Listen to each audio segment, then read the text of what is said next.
రాజన్న సిరిసిల్ల జిల్లా వేములవాడలో గత 4 రోజుల క్రితం జరిగిన మర్డర్ కేసు నిందితుడిని పోలీసులు అరెస్ట్ చేశారు. హత్యకు వివాహేతర సంబంధమే కారణమన్నారు వేములవాడ ఎస్పీ శేషాద్రి రెడ్డి.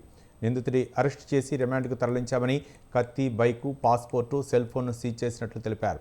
మనోహర్ తన భార్యతో వివాహేతర సంబంధం పెట్టుకున్నాడని, ఆ కారణంగానే రషీద్ను ప్లాన్ ప్రకారమే కత్తితో పొడిచి చంపాడని ఎస్పీ వెల్లడించారు.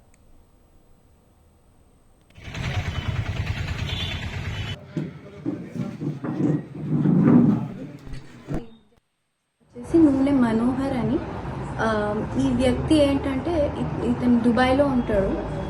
సో వీళ్ళ భార్య ఇక్కడ ఈ చనిపోయిన వ్యక్తి, చంపబడ్డ వ్యక్తి రషీద్తో అక్రమ సంబంధం పెట్టుకొని ఉంటుంది.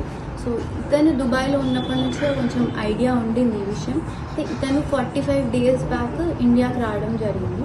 సో అప్పటి నుంచి వీళ్ళిద్దరూ ఉండడం, ఒక సపరేట్గా ఒక రూమ్ తీసుకొని ఉంటున్నారు ప్లేస్లో.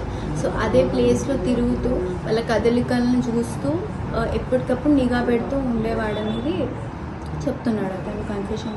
సో అది దాని ఆధారంగా అదే రోజు 18th రోజు పక్క ప్లాన్ ప్రకారం అతని దగ్గర కొబ్బరికాయలు అమ్మే షాప్లో ఉండే కత్తితోటి దాడి చేసి ఇంట్లోకి వెళ్ళి చొరబడి అతన్ని బయటికి లాక్కొచ్చి వెంటబడి I think around 500 metre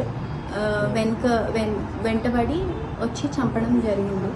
so అయితే ఇందులో నిందితుడు వచ్చేసి నూనె మనోహర్ అని. ఈ వ్యక్తి ఏంటంటే ఇతను దుబాయ్లో ఉంటాడు.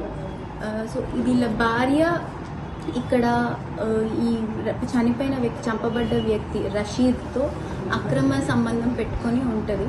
సో ఇతను దుబాయ్లో ఉన్నప్పటి నుంచే కొంచెం